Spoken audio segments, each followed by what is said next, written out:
was a bunch of releases. I said, oh shit, hold on now, wait.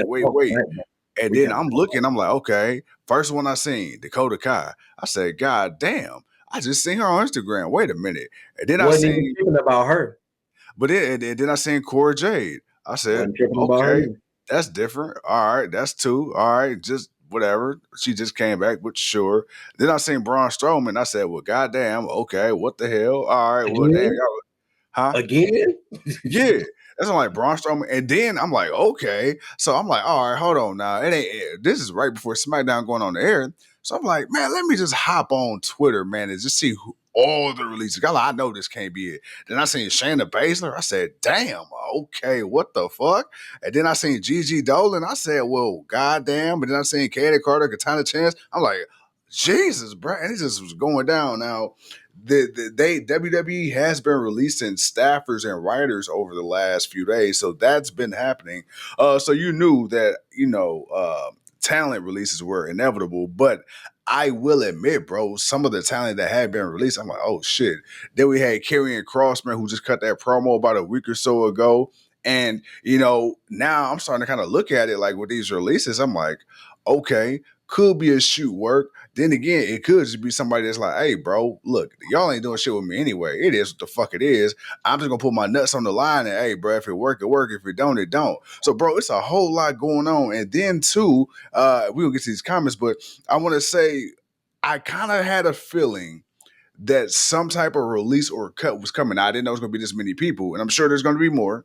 Mhm. But when you brought back Malachi Black, when you brought back Rusev, when you brought people like Ray Phoenix and Penta and stuff like that, usually when WWE, Don't stop there.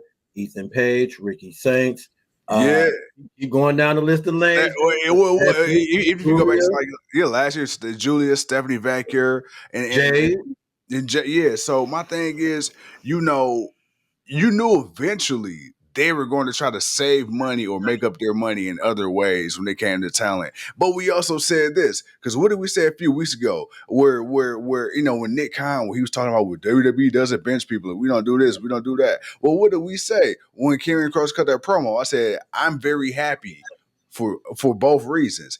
Either he's going to get the push he deserves, or he's going to piss off management and they're going to let his ass go, and he's going to get a chance to go out there and hopefully rebrand himself into what we think he should be. So with WWE, now I know a lot of people are like, oh man, I hope people had that same energy from when Vince cut people. Absolutely, I'm gonna have that same energy from when Vince cut people, because at the end of the day, it's like, bro, Vince you or don't, Tony? huh? Vince or Tony? Vince, when Vince was doing those mass releases, but here's the thing, because when Tony Khan lost Cody Rhodes, then he lost Sean Spears, then he lost Ethan Page, he was losing people back to back. Stephanie Vaquer literally was on this show, on this pay-per-view with Mercedes Moné, went back to AAA for like one match, and then bam, she signed in WWE. So it's like, dropped the title. Matter of fact, she dropped the title she just won. Dropped the title. So I'm gonna have that same energy, because look, Triple H, she ain't innocent in all this either. TKO, we already know they full of shit, bro. They've been raising bro. We talked about the ticket prices. Literally, somebody showed the ticket prices from last year's Backlash, right? And then now for the same 2 seats and the same exact section, not even including taxes and fees, are an extra $900 in 1 year, bro.